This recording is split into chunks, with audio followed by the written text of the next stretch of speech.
राधे राधे। क्या आपने कभी भगवान शिव का एक ऐसा शिवलिंग देखा है जो जमीन से 3 फुट अंदर हो? अर्थात उस शिवलिंग के दर्शन करने के लिए आपको जमीन के अंदर जाना पड़े। हमारे लिए भी बहुत नया एक्सपीरियंस था, क्योंकि ना वहाँ पे लाइट थी, ना वहाँ पे कुछ था। अपनी मोबाइल की टॉर्च हमने जलाई और तब जाके हमने भगवान की शिवलिंग के दर्शन किए। स्वाम्भू प्रकट शिवलिंग वहाँ पे प्रकट हुआ था कृष्णा नदी के। हम लोग महाबलेश्वर से वापस आ रहे थे और रास्ते में हमने जब गूगल मैप किया तो पता चला कि यहाँ पे एक ऐसा विशाल अद्भुत शिवलिंग है जो आपकी स्वाम्भू प्रकट हुआ है। शिवलिंग तो छोड़ो, यहाँ पे भगवान विष्णु की भी एक ऐसी प्रतिमा है जो कि स्वयंभू प्रकट हुई है। 700 साल पुराना शिवलिंग है।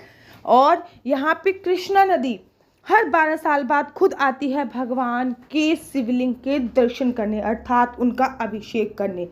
लोकेशन बहुत सुंदर थी। दूर दूर तक 1-2 भक्त दिख रहे थे, ज़्यादा नहीं दिख रहे थे। और पहले तो हमें पता ही नहीं चला कि शिवलिंग आखिर है कहाँ पर, मंदिर कौन सा है। हम इधर उधर देख रहे थे, हमें पता ही नहीं चल रहा था कि मंदिर कहाँ है। लेकिन जो नज़ारा था वो बहुत ज़्यादा अच्छा, एकदम शांत माहौल था। सामने कृष्णा नदी बह रही थी जो कि बहुत सुंदर लग रही थी। धूप थी, मानती हूँ थोड़ा सा, हर तरफ हरियाली थी। सामने नदी और पूरा जगह केवल सुनसान। दूर दूर तक 1-2 भक्त दिख रहे थे, इसके अलावा कुछ नहीं।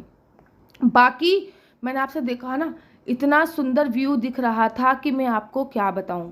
अब हम तलाश में जारी रहे कि आखिर मंदिर कहाँ है।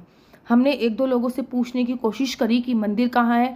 उन्होंने मराठी में कुछ बोला और हमें समझ में नहीं आया।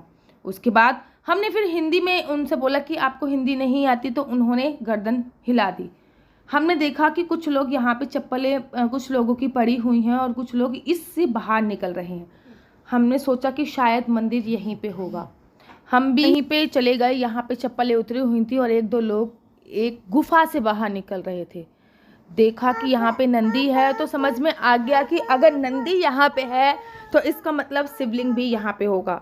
थोड़े से आगे देखा तो मत्स्य भगवान का अवतार दिखा और एक अंदर तक गुफा दिखी।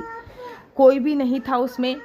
और जिस टाइम पे हम लोग जा रहे थे तो उस टाइम पे दूर से देखा तो एक शिवलिंग नज़र आ रहा था, लेकिन लाइट वाइट की कोई व्यवस्था नहीं थी और बहुत ज़्यादा अंधेरा था। सिया उस टाइम पे बहुत बहुत ज़्यादा छोटी थी। तभी देखा कि एक भक्त बाहर निकल रहे हैं, 2-3 लोग। तो हमें पूरा 100% यकीन हो गया कि हाँ, कुछ भी कहो शिवलिंग यही है।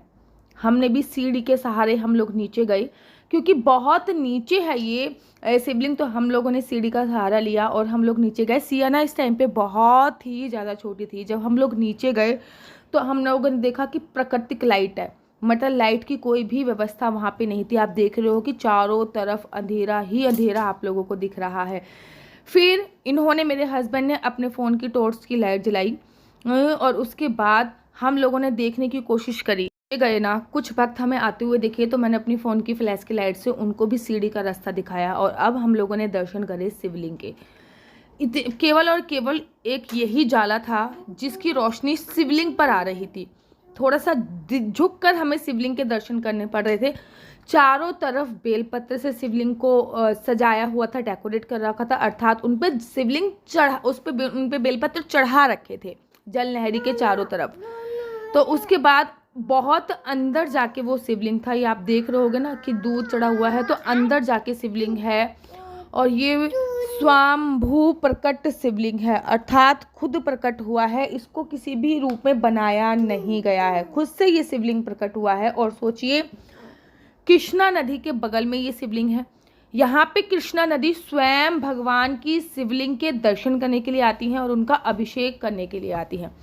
चारों तरफ अंधेरा, भक्त और भगवान और प्राकृतिक उजाला। मंदिर मैंने बहुत देखे हैं, लेकिन बहुत कम मंदिर ऐसे होते हैं जिसमें आज भी कोई भी सुविधाएं आधुनिक नहीं ले रखी। जैसे कि लाइट की कोई सुविधा नहीं रखी। नेचुरल लाइट से आपको देखने के बाद हम लोग ऊपर सीढ़ी पे आ गए। ऊपर आते तो नेचुरल लाइट जो है वो काफ़ी तीव्र थी और चारों तरफ उजाला थे। हम उजाला ही उजाला आपको दिख रहा। आते ही मन में एक उद्वेग हुआ कि क्यों ना इस नदी में स्नान किया जाए। इतना सुंदर नज़ारा है, पानी एकदम साफ है, तो मुझे ऐसा महसूस हो रहा था कि मैं इस नदी में स्नान करूं। अच्छा, ये नदी यहाँ से निकल रही है ना, कृष्णा नदी, भगवान की कृपा से मुझे वहाँ के भी दर्शन करने के सौभाग्य प्राप्त हुए हैं। एक छोटा सा हाथी है जो 1000 साल पुराना है, मतलब हाथी की प्रतिमा। वहाँ से ये कृष्णा नदी निकल रही है महाबलेश्वर से, भगवान शिव के मंदिर के पास ही है, और वहाँ पे भी मैंने दर्शन करे हैं भगवान की कृपा से। तो यहाँ पे थोड़ी बहुत हम लोगों ने फ़ोटोग्राफ खिंचाई, क्योंकि व्यू जब इतना अच्छा होता है तो फ़ोन अपने आप ही उठ जाता है। और सिया तो इस टाइम पे बहुत ही छोटी थी, मतलब 24 दिसंबर को सिया हुई थी और 25 फरवरी की ये वीडियो मैं आप लोगों को दिखा रही हूँ। लेकिन गर्मी बहुत थी तो सिया जो है वो गर्मी में परेशान हो रही थी। आप देख लो कितनी छोटी सी बच्ची है ये है, लेकिन नज़ारा इतना अच्छा था ना, इतना अच्छा था कि मुझे लग रहा था कि अगर मैं भी ना नहाऊं तो कम से कम सिया को तो मैं नहला दूँ।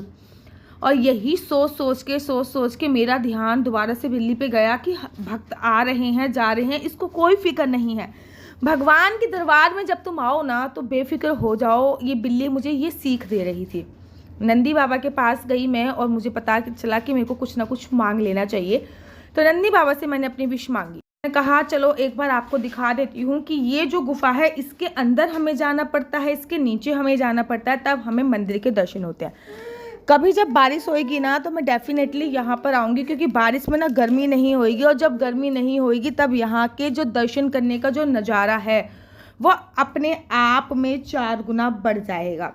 आप लोग भी अगर पुणे में आ रहे हो तो पुणे और महाबलेश्वर के बीच में ये मंदिर पड़ता है, और ये प्राकृतिक सुंदरता से भरपूर मंदिर है। प्राकृतिक से यहाँ पे घंटा लगा हुआ था जो कि कई हजार साल पुराना है, और मिट्टी का घंटा है ये, और काफ़ी बड़ा घंटा है, और मिट्टी का ये घंटा था। ये भी अपने आप में अद्भुत है। दूसरी वीडियो में मैं आप लोगों को दिखाऊंगी कि मैंने कैसे भगवान विष्णु के दर्शन करे, वो भी